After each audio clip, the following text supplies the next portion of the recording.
Maramutse tariki ya kabiri z'ukwezi kwa gatandatu umwaka na 2026 zose biri guhinduka isaha ku yindi, byose kujya bihinduka umunota ku wundi duhereye ku mirongo y'imbere ku rugamba, ariko atari imbere ku rugamba gusa ahubwo no muri diplomasi. Ni amakuru azindutse avugwa muri kano karere mu bihugu byose bituye muri kano karere. Uragira ngo icyo tutaribandaho, Wazalendo bavuze ko bisubije Burura, axe ya Burura ngo Wazalendo bayisubije ndetse ngo bakoreye agatendo gakomeye, banigamba kwivugana mu masekere ya 23 ari nako bavuga yuko gahunda bafite cyangwa se target yabo ari ukomeza urugamba, gukomeza intambara nta guhagarikwa cyangwa se nta guhagarika icyitwa frontline combat. Bagomba komeza guhangana k'urwego ruremereye. Urasa 23 ibivugwa birimo guhabana. Niki kibaye muri Burura? Ndaje nyikubwire neza kamwe ku kandi, none kimwe shyize ku ruhande aho byose uko bizakabaye. Agace ka Kibabi ugagna Rubaya Masisi, none amakuru aremeza yuko nako gafashwe na Wazalendo bakishubije nyuma y'imirwano itoroshye bakoreye M23 mu bitero bidasanzwe by'uruhurirane bagavye kuri M23 birangira agace ka Kibabi nako kagwe mu maboko ya Wazalendo. M23 ngo barirukansa, ariko ngo haba mu rwano uremereye cyane. Abazalendo kuki yavuze ko cyo bayifashe, kandi nyamara ku rundi ruhande hari amakuru avugaga yuko M23 yashyize yambunda yabo ya rutura ndetse ari n'abasekere b'abanyadushoka. Kibabi ni hafi ya Rubaya, milimetero bitageze ku 14, niho imirwano ngo yabereye ngo Wazalendo bongera kwisubiza gace, kandi bunone ngo bazanye n'imbaraga za FARDC. Nizo ndaje mbikubwire. Sibyo byonyine biri kuvugwa, ahubwo mu yandi makuru akomeje gutangazwa ku mbuga nkoranyambaga no mu itangazamakuru byinshi ni Buhimba Wazalendo no barimo kuyigamba ngo bayambuye 23 nyuma y'ihangana ritorushye.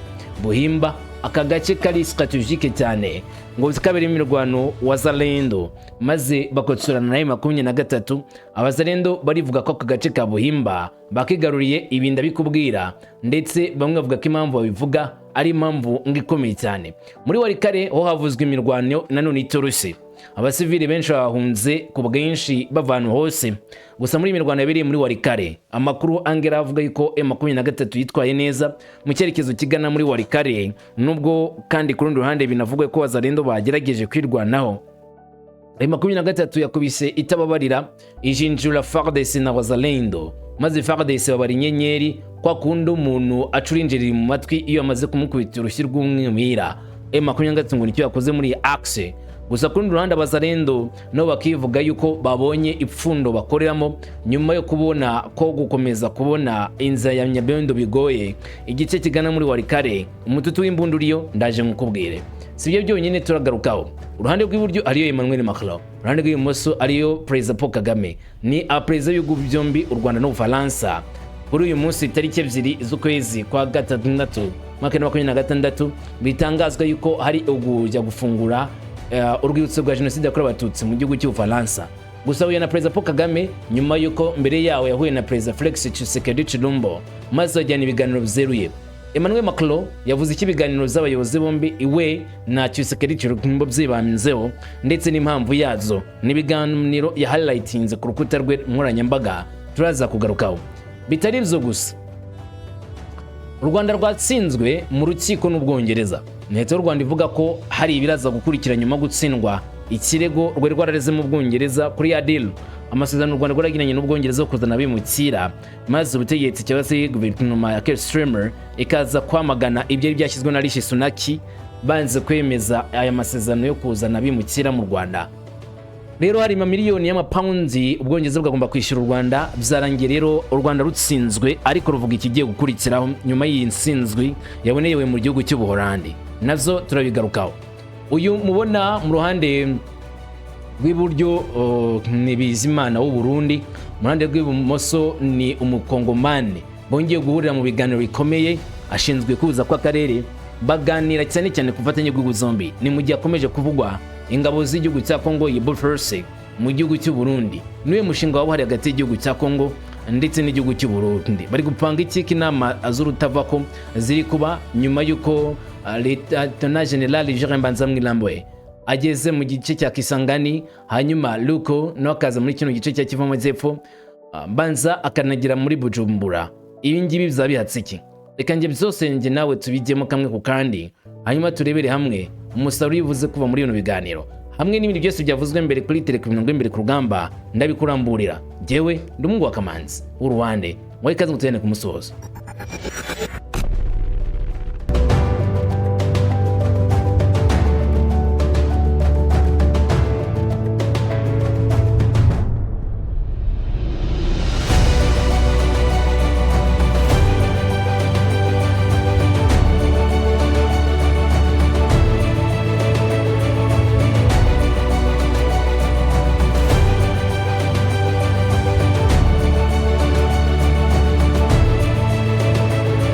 Ngaho nyemera mpere ku mirongo y'imbere ku rugamba turebe kamwe ku kandi kuzavuzwe ko byatangajwe nyine nk'isinzi kuri bamwe n'insinzwe ku bandi.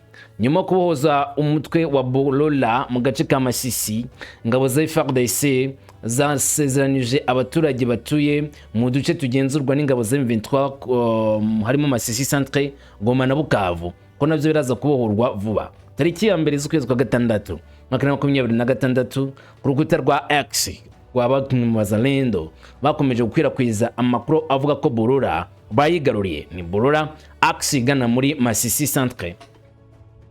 Amakuru avuga ko koko mu gace ka Burura humvikanye imirwano itoroshye hagati ya 23 na wazalendo. Gusa abazalendo no baje gusorita nkazo badekarara yuko Burura bayigaruriye, ndetse amwe mu mashusho bashyize hanze yerekana neza ko bahakoreye agatendo. Ni mu gihe nta gitero cya drone kigeze kivuga muri ako gace nk'umusada babahawe na leta Kinshasa muri iki gihe barwanaga, nubwo bizwi neza ko FARDC iyo ibonye urugamba rushaho gukomera ikoresha uburyo bw'ubudasanzwe bwo mu kirere, drones zabo zikaza mu kazi. Ahangaha muri Burura ntabwo zagenze gutyo, ahubwo wazalendo banganye na position ze 23 birukana M23. Uruhande rwa M23 ntugire ngo urwo rwazemeje ko rwatakaje Burura. Ibyo byavuzwe n'abazalendo n'abashyigikiye, gusa M23 nta kintu yigeze ivuga ku gutakaza agace kayo habe na santimetero n'imwe muri Burura. Ibyo ngira kugaragaza neza cyane ko mu gihe M23 baba barimo kwibeshyira, wazalendo iri kwivuga ibitari byo. Ashobora kuba nanone ikindi gikorwa cy'igitero kiremereye cyazanira igihombo kidasanzwe uruhande rwa wazalendo. Nabyo benshi batekereza yuko iyo wazalendo mugirimo gukomeza gushaka guhangana bikomeye cyane na M23 muri izi axe bishobora guhinduka ikibi cyane. Gusa ngibi bikunze kuba zo kuvanwa mu gace kwa M23 dukozwe na wazalendo. Iyo wazalendo ngo baje ari benshi bafite ndetse n'amashagaga menshi, hari ubwo M23 igaba igitero igasa n'igiye inyuma maze kongera kugarukana imbaraga n'imbaduko gihangane n'abazalendo kandi bayisomo rya gisirikari. Bamwe bashimanye cyane ko muri Burura niba koko ibyo wazalendo ivuga ariko bizagenze bishobora kugaragaza neza ko M23 yabaye nk'itanze rugari kugira ngo igarukane imbaraga zirimbura kuri terrain, ari nacyo gishobora guhita cy'ibijyano gikomeye cyane kuri wazalendo. Bamwe akavuga yuko wazalendo ishobora kwicuza iki cyemezo yakoze cyangwa se yafashe cyo gutera hari M23. Mu gihe byumvikana gutya ariko nanone wazalendo kwisubiza Burura bavuga yuko ari uburyo buhambaye iyo iri gukora wazalendo. Nyuma kubohoza aka gace ka Burura, wazalendo kumva yuko ari ngombwa. Aya mashusho mubona ku ruhande rw'ibumoso ni amashusho agaragaza mu wazalendo bari Burura batunga gatoki bavuga yuko ako gace bagafashe byarangiye. Gusa ukurikije abo bafatiye i-video ntabwo wahagenzura neza ngo yemeze nimba ari Burura, kuko nta kigaragaza nimba ari Burura. Bicaye impande y'amashyamba y'ibihuru, ntibabona ko ari inyubako za Burura. Wenda bagenzura 100% kuri yavuga ati hano ndahazi ni Burura neza 100%. Wenda nuwaba aziryo shyamba cyangwa se ako gace nanubwo akemeza ko abazalendo bategeze no ku 15 ari bafashe Burura. Ari no mpamvu benshi bavuga yuko iyi nkuru ifatwa rya Burura igiteye kwibazwaho byinshi, ndetse no kuba yakwemezwa bikaba biteye inkeke, kuko M23 kwitivanwa Burura byena ku kagene nabyo nta muntu upfa kuzumva. Mu gihe wazalendo bizwi neza ko imbaraga zabo zizabwiwe guhagarika cyangwa se babwiwe guhagarika ibisasu imbunda za rutura kurasa kuri 23, kubwo ibyo akibazwa nimba abazalendo bakeya bangana gutya bafashe Burura, ariko ubwo tubaza kumenya amasaha ari imbere. Tugaruke mu gace ka Kibabi. Muri Kibabi naho ntago bizimfashe neza. Urugamba rukomeje kuba urugamba rutoroshye ku barwanyi ba wazalendo ariko n'abarwanyi ba M23. Kibabi na gace kateganye n'igice cya Rubaya werekerana none muri Masisi. Wazalendo bagerageje inshuro nyinshi kwisubiza ibi bice ndetse no gushaka kwatanya bagera muri Rubaya, aho bavuga yuko bagomba kugenzura uko byanga bizakunda. Abazalendo byanavuzwe ko nta musada wundi babona, nundi bongeye guhaguruka bati reka tuze duhangane. Kibabi iri hafi ya Rubaya, ni igitero cyagerageje kwirukana ndetse no gusenya uduce tugenzurwa na Wazalendo, ariko Wazalendo yigerageza gukora ibishoboka byose ngo ikomeze kwa hantu irasa kuri 23. Ariko mu manyakuri iki gitero cyo muri kano gace ka Kibabi, amakuru yemeza yuko abarwayi bari 23 bagitangije FARDC na Wazalendo, cyane Wazalendo bakagerageza gusubiza nk'abashaka gusubira inyuma ku mirongo y'imbere ku rugamba ngo yisubize n'utundi duce twose 23 yaba yarakandagijemo ibirenge cyangwa se yaba yarafashe itwabumbuye Wazalendo. Ku rero Wazalendo nayo ahiri yaje kugabwa y'igitero mu gace ka Masisi muri Kivu amajyaruguru. Ibintu biracyari bibi cyane mu gace ka Kibabi kari nko kilometero 8 kugeza ku 12 uvuye i Rubaya muri centre hafi y'ikirombe cy'ubucukuzi y'agaciro cyangwa aho muri Rubaya. Nk'uko amakuru aturuka mu gace abivuga, inyeshyamba zo mu ihuriro ry'F23 bivuga ko zagerageje kugaba ibitero ku bintu za Wazalendo. Wazalendo bayitsinsure, Wazalendo bayihagarike, bayereke yuko nta mpamvu nzima ituma barwana. Ariko bivuga ko ibi bigeragezo byahise bihungabanywa n'igitero gikomeye cy'abarwanyi ba Wazalendo ngo baje gutsinda kuri tele. Numva ni igitero cyatutse kuri 23 kiza kigabwa kuri position za Wazalendo. Wazalendo baritakuma biterera hejuru no hasi, batora inkoho batangira kurahangana na M23. Ubirangira aka gace bakigumaniye cyangwa se bakomeje kugenzura mu guhisomo M23 igahunga. Ikigirayo muri aka gace ntitekereza gukomeza kwagaba ibitero ngibe yatekereza kwigarurira, kuko Wazalendo bari bagaragaje neza ubushobozi bwabo ndetse no kugaragaza neza icyo bashoboye. Ari nayo mpamvu bigaragara neza cyane ku rugamba rutasanzwe rwabaye kandi urugamba rukomeye ari narwo rwabiriye muri izi nzira. Muri kino gitero ya 23 yagavye kuri Wazalendo bakaza kugisubiza.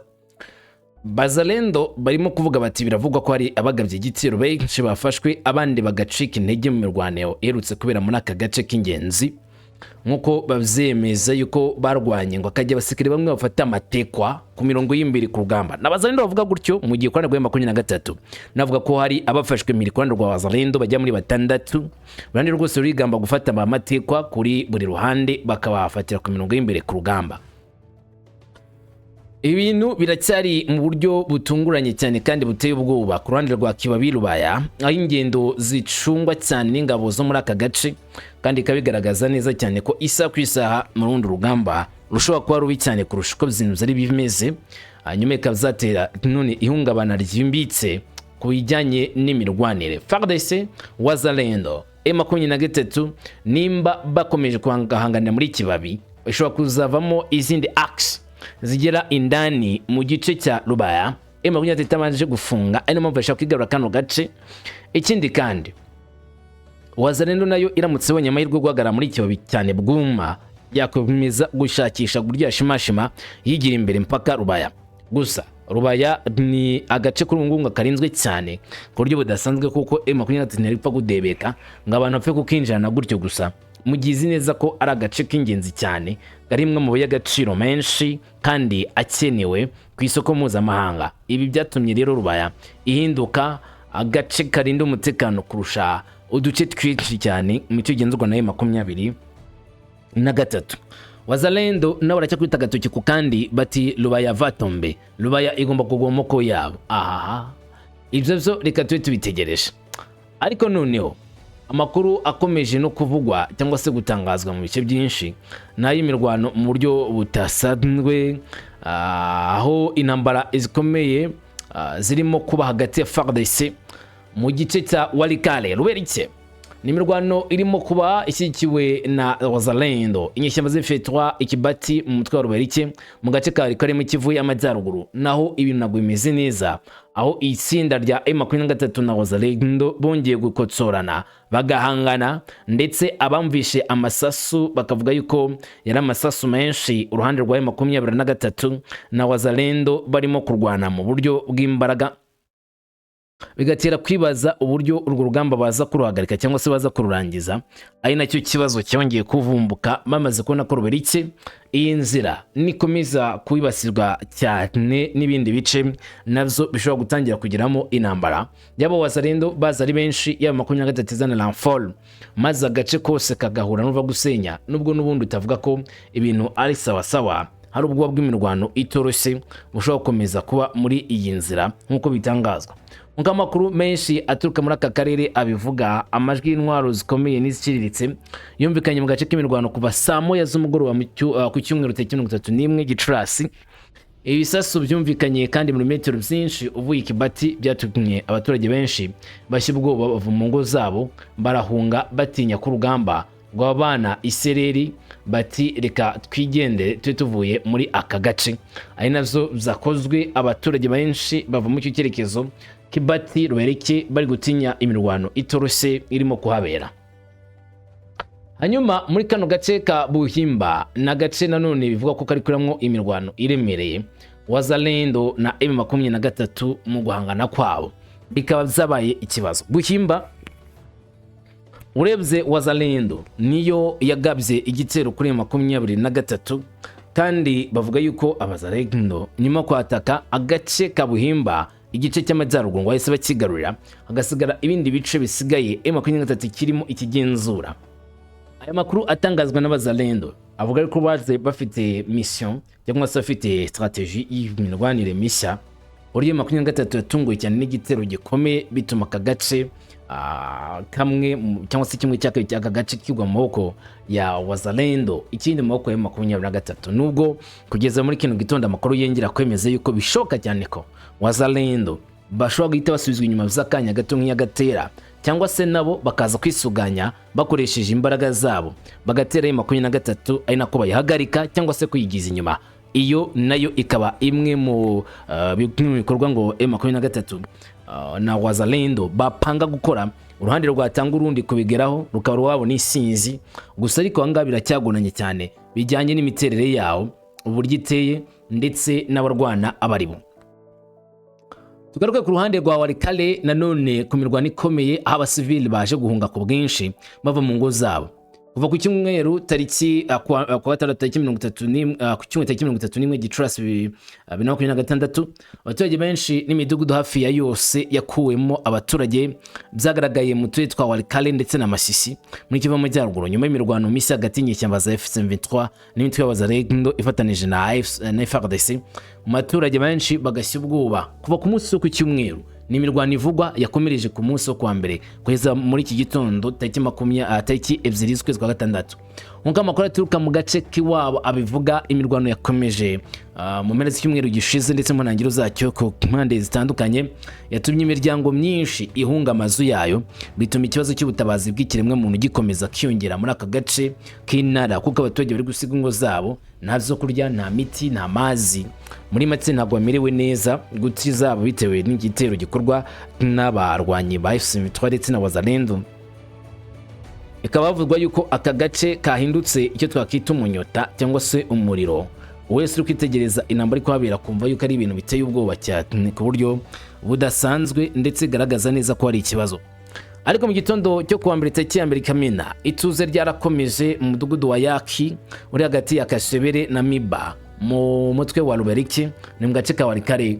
Uyu mudugudu wari warabayemo imirwano ikomeye ku munsi wabanjirije uwo ngo hagati y'inyeshyamba za FC23 n'abarwanyi wa Wazalendo mu mutwe wa NDC-Renovated uyobowe na Guidon Shimiray, aho nyine ako gace abarwanyi ba Wazalendo bo kwa Shimiray bazanye imbaraga zabo za gisirikare ko bahangane na M23, kandi biteze ko bashobora kubona insinzi nk'uko Radio Kapi ikomeza kubitubwira. Amakuru yo mu gace aremeza ko amasasu yongeye kumvikana ku Cyumweru agana saa 11 z'umugoroba mu gace ka Kasopo ku ruhande rwa Mahanga mu itsinda rya Banyungu mu gace ka Masisi, hanyuma imirwano yongera no kumvikana muri ako gace ku munsi wo kuwa mbere tariki ya mbere y'ukwezi kwa gatandatu, nabyo byongeye gutera ikibazo ndetse no kwibaza byinshi, mu gihe benshi bibwiraga yuko imirwano wenda ishobora guhita ihinduka igahagarara, hakaba haboneka agahenge, amahoro ndetse n'ituze muri rubanda nyuma yo guhagarika imbunda ndetse no kurasana hagati ya wazalendo na M23. Gusa kwitega iryo hagarika ry'ibisasu cyangwa se ryo guhangana byo bikamera nko gukenyeza ipataro umugozi cyangwa se ikirere cyo kunsina cyumye gihita kikuduka ngo twanyu.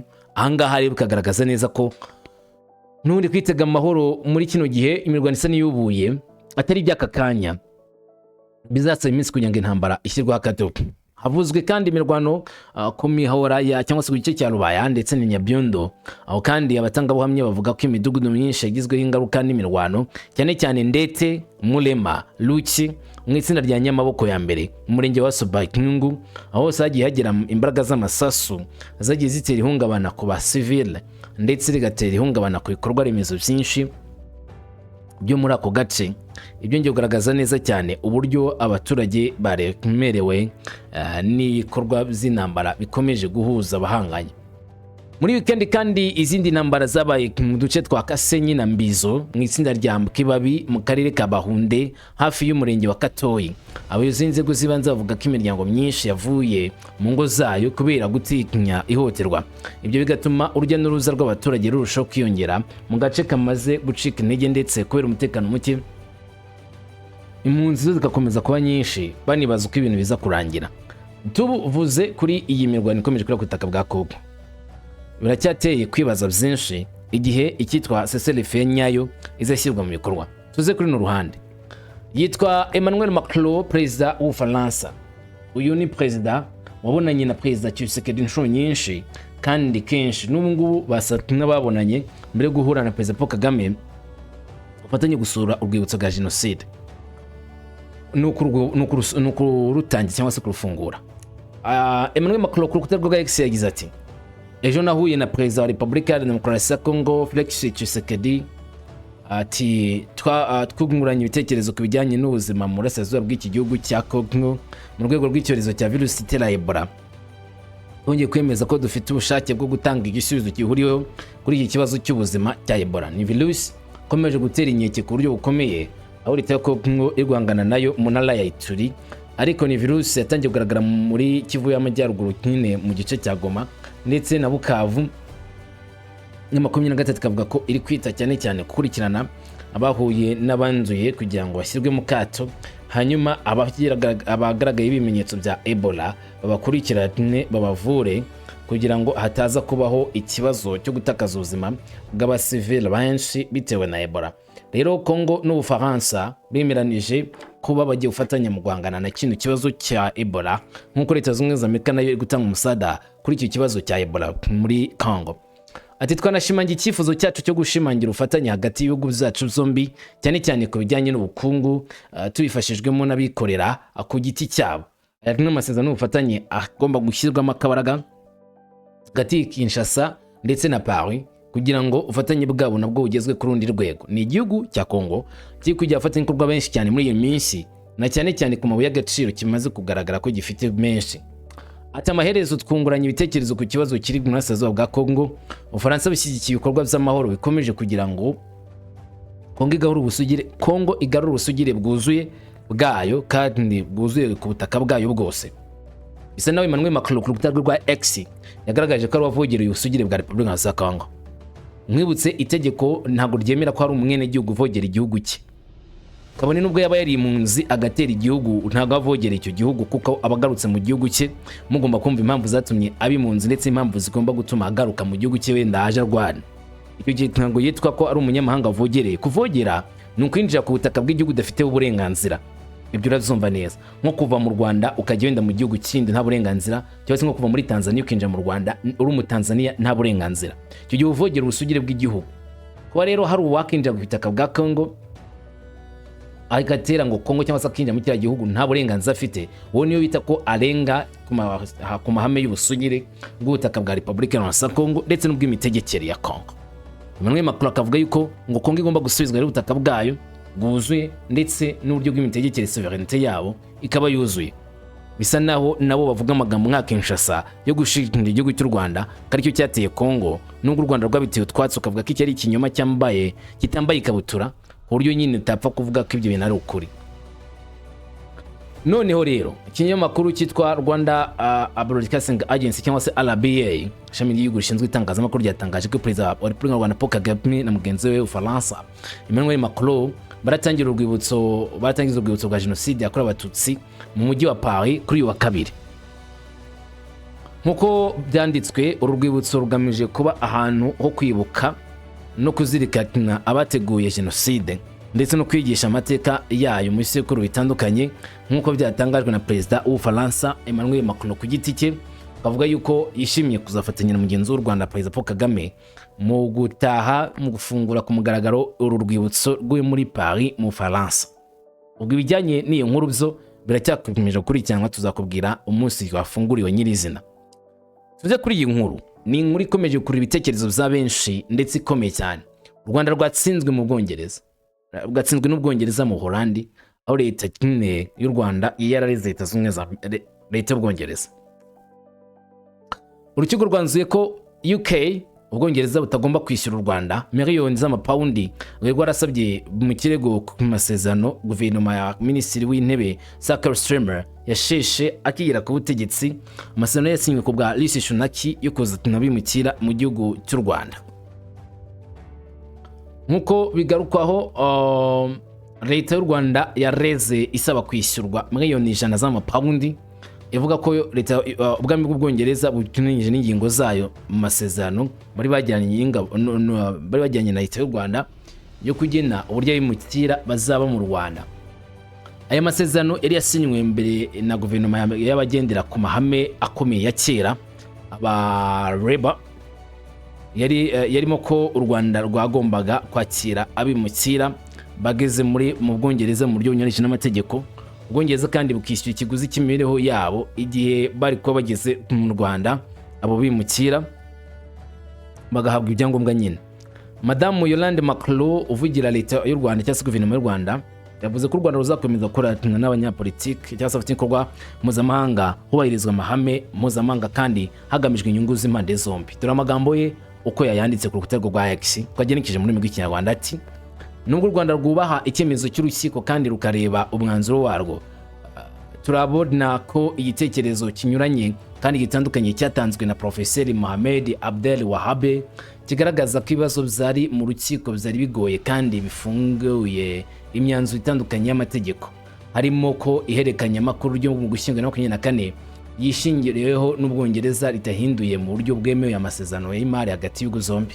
U Rwanda ruzakomeza gukorana mu buryo bwubaka n'abafatanyabikorwa mpuzamahanga ruyobowe n'amahame mpuzamahanga n'ubufatanye bwungukira impande zombi. Ayo niyo magambo Macron yavuze ko nyuma y'umwanzuro w'urukiko Rwanda rutagiye no guhangana nawo, ariko ruzakomeza gukorana n'abafatanyabikorwa barwo, ariko nyine rugamenye ko rwitwara kuri kino kibazo. Ivyo bikabishimagiye cyane cyane uburyo idosiye nubwo nyine yarangijwe mu rukiko, ariko u Rwanda ruzakomeza guhagarara ku ihamwe ruhagararaho ryo gufatanya n'abandi mu buryo bukurikije amategeko.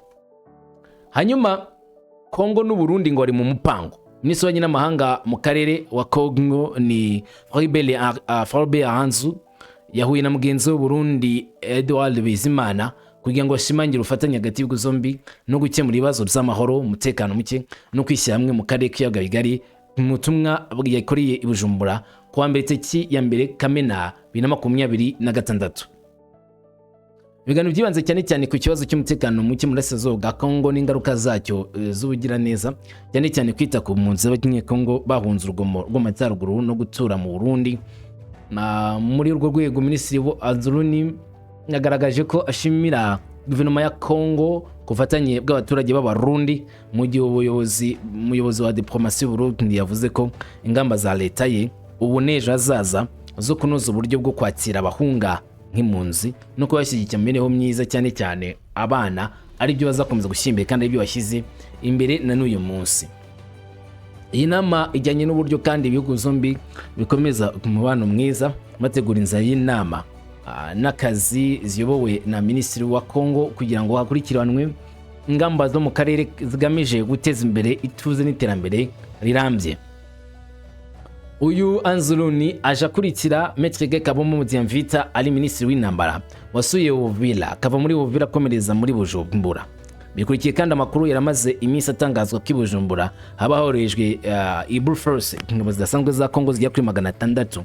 Amakuru akaba yemeza yuko baba ari mu mugambo utari mwiza gutegura uburyo bazatera igihugu cy'u Rwanda cyangwa se gutera M23 nk'uko ibinyamakuru birimo SOS Media Burundi nabyo byabyanditse ko Kongo ndetse n'u Burundi bari gupanga igikorwa kiremereye, bari gupanga umupangu udasanzwe wo gukora ibikorwa bitunguranye cyane byageza bamwe ku byo bashaka, birimo wenda amahoro, abirimo bukungu n'ibindi. Usamwe bakanabinenga bavuga ko ubufatanye bwabo ushobora kuba bufite nanone ikindi kintu bihishe kitari cyiza gishobora kuzana akarere akaga gakomeye. Ubwo nyine nk'intambara ari navyo benshi bashimangira bavuga yuko kwiriye kwitonderwa cyane bigomba gukorwa ndetse n'ibishyizweho umutima hagati y'ibihugu zombi. Ina makuru akomeje kuvuga muri kino gitondo tariki 2 z'ukwezi kwa gatandatu. Komeza kwana natwe uramenye byinshi. Ndagushimiye, amahoro.